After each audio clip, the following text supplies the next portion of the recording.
The Picture of Dorian Gray by Oscar Wilde. Chapter 7. For some reason or other, the house was crowded that night, and the fat Jew manager who met them at the door was beaming from ear to ear with an oily tremulous smile. He escorted them to their box with a sort of pompous humility, waving his fat jeweled hands and talking at the top of his voice. Dorian Gray loathed him more than ever. He felt as if he had come to look for Miranda and had been met by Caliban. Lord Henry, upon the other hand, rather liked him.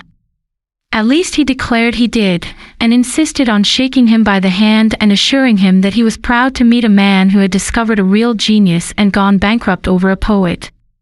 Hallward amused himself with watching the faces in the pit.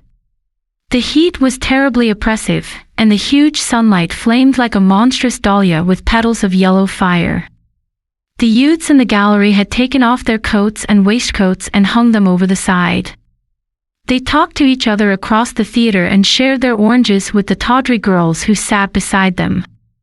Some women were laughing in the pit. Their voices were horribly shrill and discordant. The sound of the popping of corks came from the bar. "What a place to find one's divinity in," said Lord Henry. "Yes," answered Dorian Gray. "It was here I found her, and she is divine beyond all living things. When she acts, you will forget everything. These common rough people, with their coarse faces and brutal gestures, become quite different when she is on the stage. They sit silently and watch her. They weep and laugh as she wills them to do. She makes them as responsive as a violin. She spiritualizes them, and one feels that they are of the same flesh and blood as oneself. The same flesh and blood as oneself." "Oh, I hope not," exclaimed Lord Henry, who was scanning the occupants of the gallery through his opera glass. "Don't pay any attention to him, Dorian," said the painter. "I understand what you mean, and I believe in this girl. Anyone you love must be marvelous, and any girl who has the effect you describe must be fine and noble. To spiritualize one's age, that is something worth doing. If this girl can give a soul to those who have lived without one, if she can create the sense of beauty in people whose lives have been sordid and ugly, if she can strip them of their selfishness and lend them tears for sorrows that are not their own, she is worthy of all your adoration, worthy of the adoration of the world. This marriage is quite right. I did not think so at first, but I admit it now. The gods made Sybil Vane for you. Without her you would have been incomplete." "Thanks, Basil," answered Dorian Gray, pressing his hand. "I knew that you would understand me. Harry is so cynical, he terrifies me. But here is the orchestra. It is quite dreadful, but it only lasts for about 5 minutes. Then the curtain rises, and you will see the girl to whom I am going to give all my life, to whom I have given everything that is good in me." A quarter of an hour afterwards, amidst an extraordinary turmoil of applause, Sybil Vane stepped onto the stage. Yes, she was certainly lovely to look at, one of the loveliest creatures, Lord Henry thought, that he had ever seen. There was something of the fawn in her shy grace and startled eyes. A faint blush, like the shadow of a rose in a mirror of silver, came to her cheeks as she glanced at the crowded enthusiastic house. She stepped back a few paces and her lips seemed to tremble. Basil Hallward leaped to his feet and began to applaud. Motionless, and as one in a dream, sat Dorian Gray, gazing at her. Lord Henry peered through his glasses, murmuring, "Charming. Charming." The scene was the hall of Capulet's house, and Romeo in his pilgrim's dress had entered with Mercutio and his other friends. The band, such as it was, struck up a few bars of music, and the dance began. Through the crowd of ungainly, shabbily dressed actors, Sybil Vane moved like a creature from a finer world. Her body swayed, while she danced, as a plant sways in the water. The curves of her throat were the curves of a white lily. Her hands seemed to be made of cool ivory. Yet she was curiously listless. She showed no sign of joy when her eyes rested on Romeo. The few words she had to speak, Good pilgrim, you do wrong your hand too much. Which mannerly devotion shows in this? For saints have hands that pilgrims' hands do touch. And palm to palm is holy palmer's kiss. With the brief dialogue that follows, were spoken in a thoroughly artificial manner. The voice was exquisite, but from the point of view of tone it was absolutely false. It was wrong in color. It took away all the life from the verse. It made the passion unreal. Dorian Gray grew pale as he watched her. He was puzzled and anxious. Neither of his friends dared to say anything to him. She seemed to them to be absolutely incompetent. They were horribly disappointed. Yet they felt that the true test of any Juliet is the balcony scene of the second act. They waited for that. If she failed there was nothing in her. She looked charming as she came out in the moonlight. That could not be denied. But the stodginess of her acting was unbearable, and grew worse as she went on. Her gestures became absurdly artificial. She overemphasized everything that she had to say. The beautiful passage. Thou knowest the mask of night is on my face. Else would a maiden blush but paint my cheek. For that which thou hast heard me speak tonight was declaimed with the painful precision of a schoolgirl who has been taught to recite by some second-rate professor of elocution. When she leaned over the balcony and came to those wonderful lines. Although I joy in thee, I have no joy of this contract tonight. It is too rash, too unadvised, too sudden. Too like the lightning, which doth cease to be. Ere one can say, it lightens. Sweet, good night. This bud of love by summer's ripening breath may prove a beauteous flower when next we meet. She spoke the words as though they conveyed no meaning to her. It was not nervousness. Indeed, so far from being nervous, she was absolutely self-contained. It was simply bad art. She was a complete failure. Even the common uneducated audience of the pit and gallery lost their interest in the play. They got restless, and began to talk loudly and to whistle. The Jew manager, who was standing at the back of the dress circle, stamped and swore with rage. The only person unmoved was the girl herself. When the second act was over, there came a storm of hisses, and Lord Henry got up from his chair and put on his coat. She is quite beautiful, Dorian, he said, but she can't act. Let us go. I am going to see the play through, answered the lad, in a hard, bitter voice. I am awfully sorry that I have made you waste an evening, Harry. I apologize to you both. My dear Dorian, I should think Miss Vane was ill, interrupted Hallward. We will come some other night. I wish she were ill, he rejoined. But she seems to me to be simply callous and cold. She has entirely altered. Last night she was a great artist. This evening she is merely a commonplace mediocre actress. Don't talk like that about anyone you love, Dorian. Love is a more wonderful thing than art. They are both simply forms of imitation, remarked Lord Henry. But do let us go. Dorian, you must not stay here any longer. It is not good for one's morals to see bad acting. Besides, I don't suppose you will want your wife to act, so what does it matter if she plays Juliet like a wooden doll? She is very lovely, and if she knows as little about life as she does about acting, she will be a delightful experience. There are only two kinds of people who are really fascinating, people who know absolutely everything, and people who know absolutely nothing.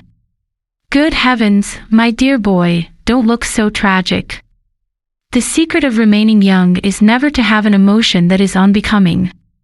Come to the club with Basil and myself. We will smoke cigarettes and drink to the beauty of Sybil Vane. She is beautiful. What more can you want?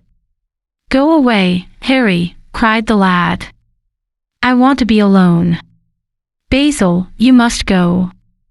Ah! Can't you see that my heart is breaking? The hot tears came to his eyes. His lips trembled, and rushing to the back of the box, he leaned up against the wall, hiding his face in his hands. "Let us go, Basil," said Lord Henry with a strange tenderness in his voice, and the two young men passed out together. A few moments afterwards the footlights flared up and the curtain rose on the third act. Dorian Gray went back to his seat. He looked pale, and proud, and indifferent. The play dragged on, and seemed interminable. Half of the audience went out, tramping in heavy boots and laughing. The whole thing was a fiasco. The last act was played to almost empty benches.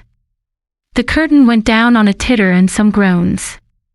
As soon as it was over, Dorian Gray rushed behind the scenes into the green room. The girl was standing there alone, with a look of triumph on her face. Her eyes were lit with an exquisite fire. There was a radiance about her. Her parted lips were smiling over some secret of their own. When he entered, she looked at him, and an expression of infinite joy came over her. "How badly I acted tonight, Dorian," she cried. "Horribly," he answered, gazing at her in amazement. "Horribly. It was dreadful. Are you ill? You have no idea what it was. You have no idea what I suffered." The girl smiled. "Dorian," she answered, lingering over his name with long-drawn music in her voice, as though it were sweeter than honey to the red petals of her mouth. "Dorian, you should have understood. But you understand now, don't you?" "Understand what?" he asked, angrily. "Why I was so bad tonight. Why I shall always be bad.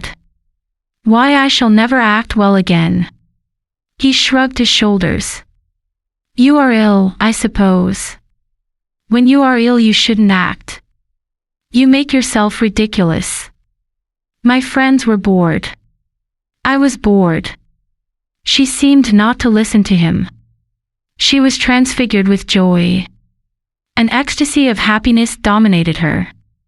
"Dorian, Dorian," she cried, "before I knew you, acting was the one reality of my life. It was only in the theater that I lived. I thought that it was all true. I was Rosalind one night and Portia the other.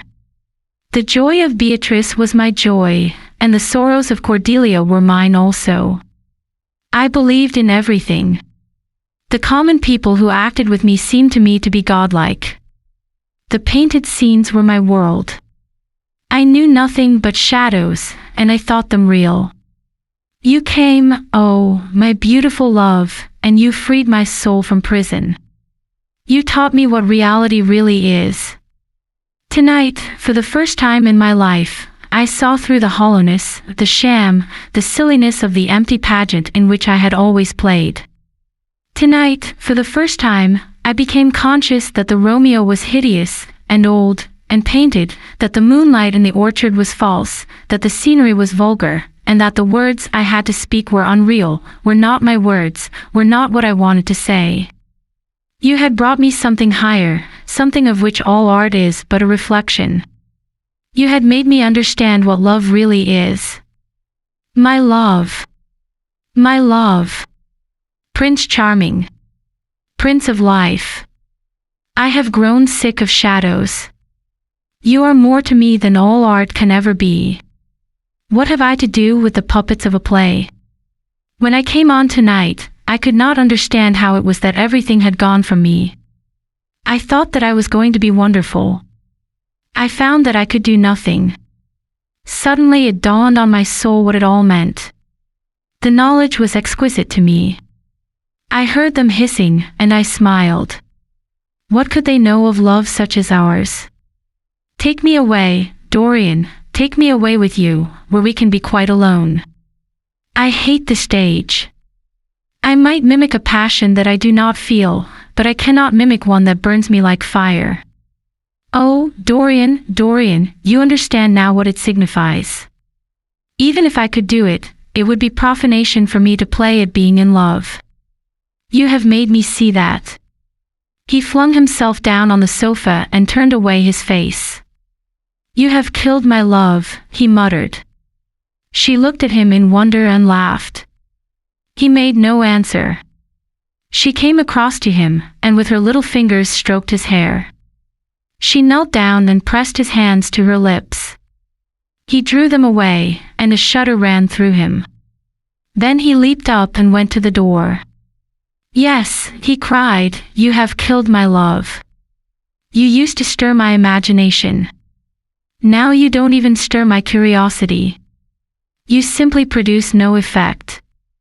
I loved you because you were marvelous, because you had genius and intellect, because you realized the dreams of great poets and gave shape and substance to the shadows of art. You have thrown it all away. You are shallow and stupid.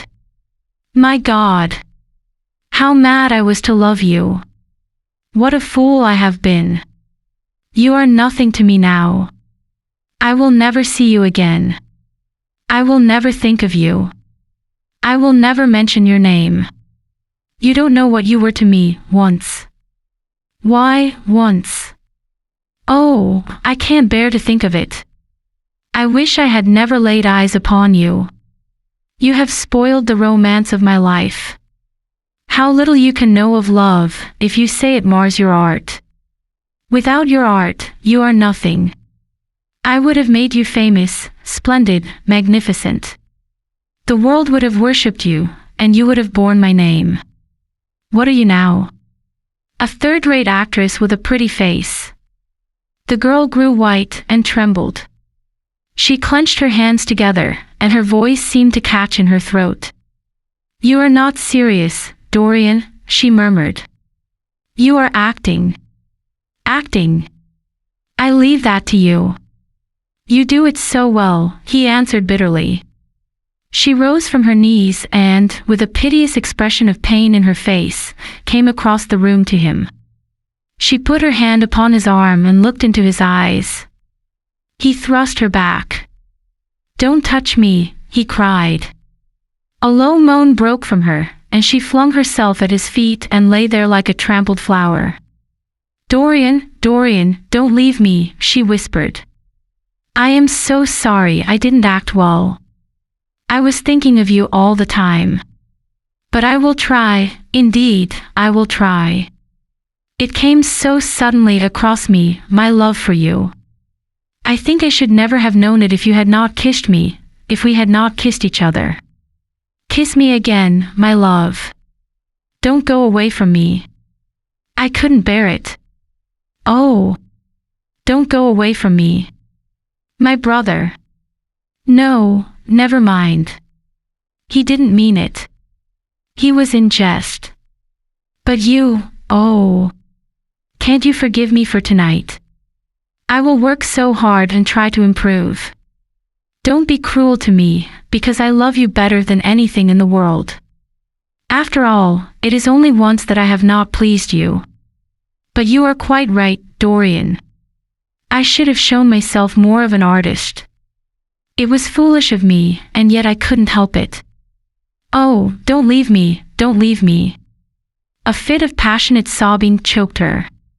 She crouched on the floor like a wounded thing, and Dorian Gray, with his beautiful eyes, looked down at her, and his chiseled lips curled in exquisite disdain.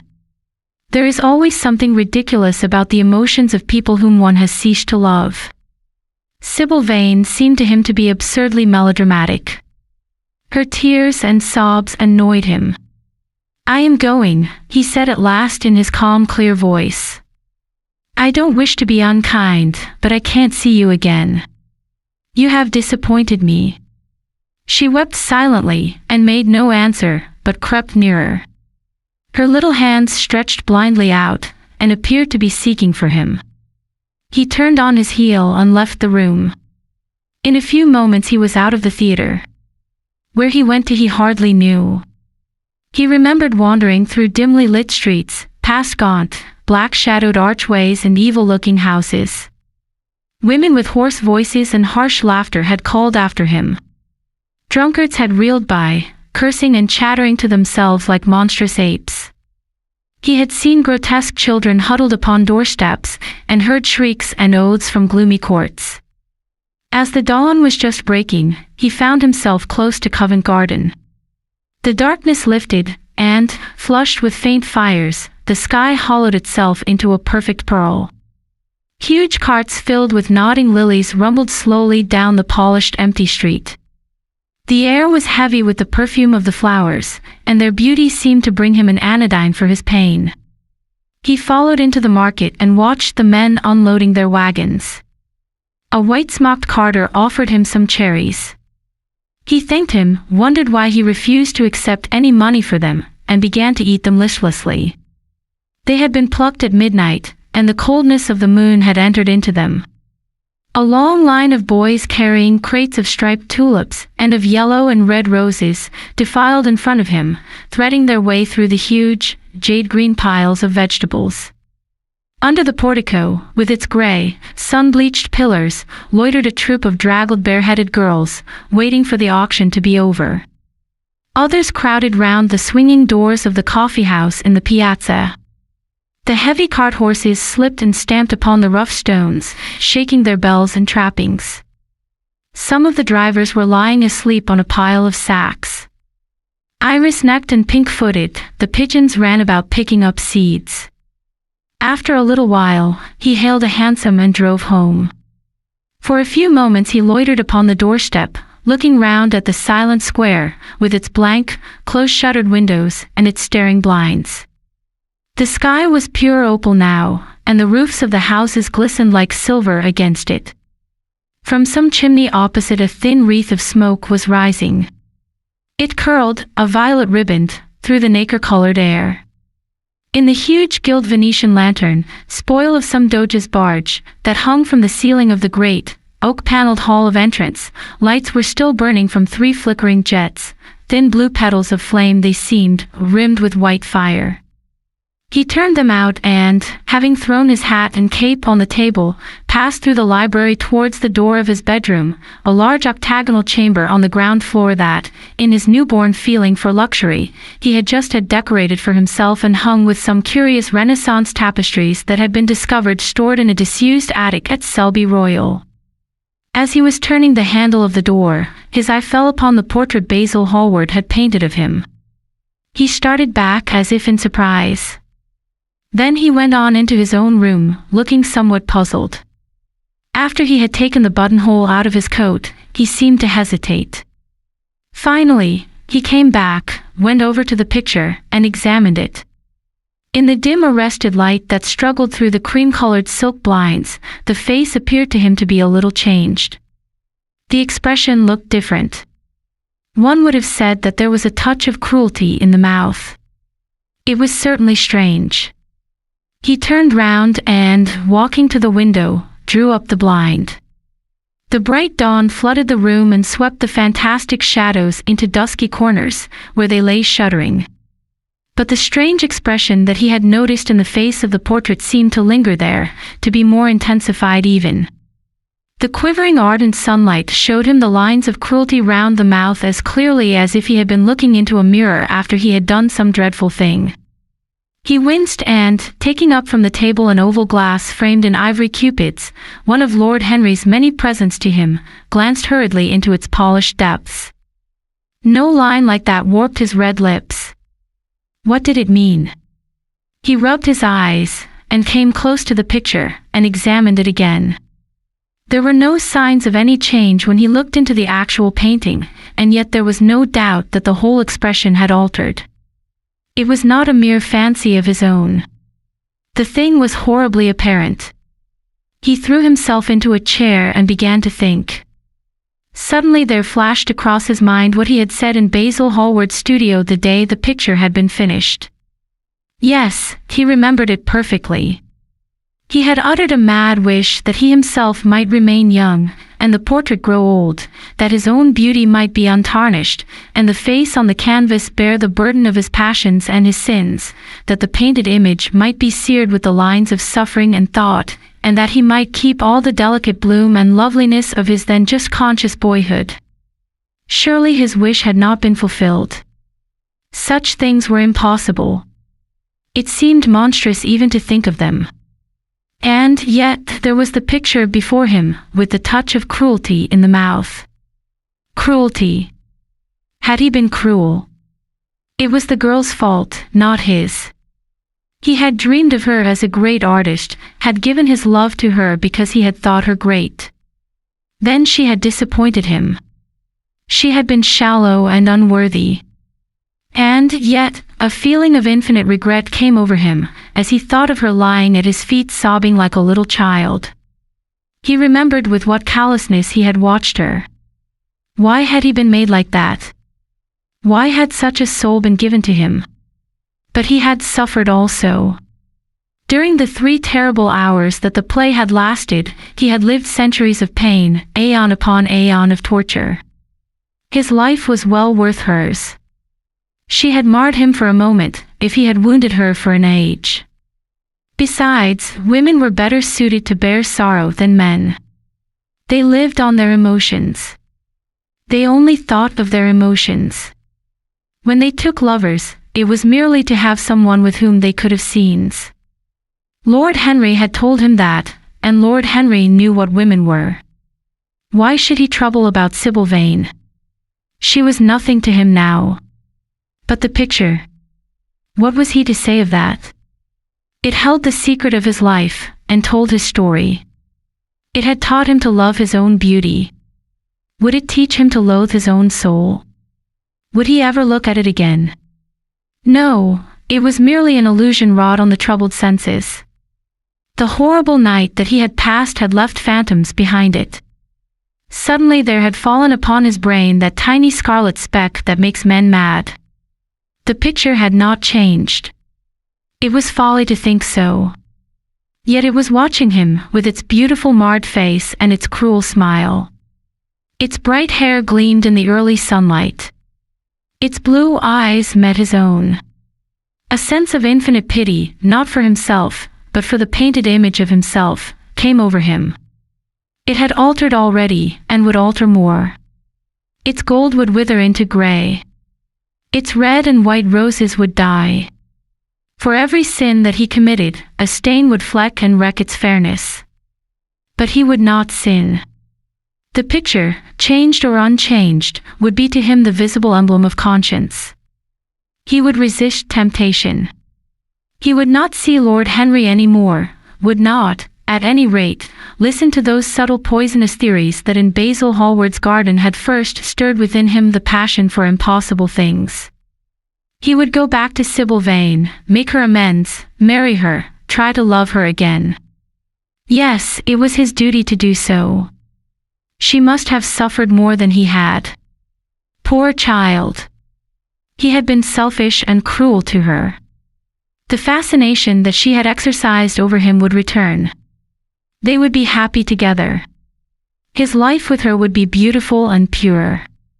He got up from his chair and drew a large screen right in front of the portrait, shuddering as he glanced at it. How horrible, he murmured to himself, and he walked across to the window and opened it.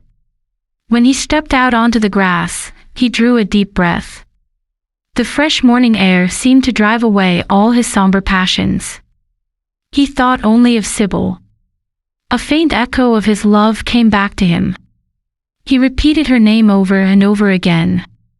The birds that were singing in the dew-drenched garden seemed to be telling the flowers about her.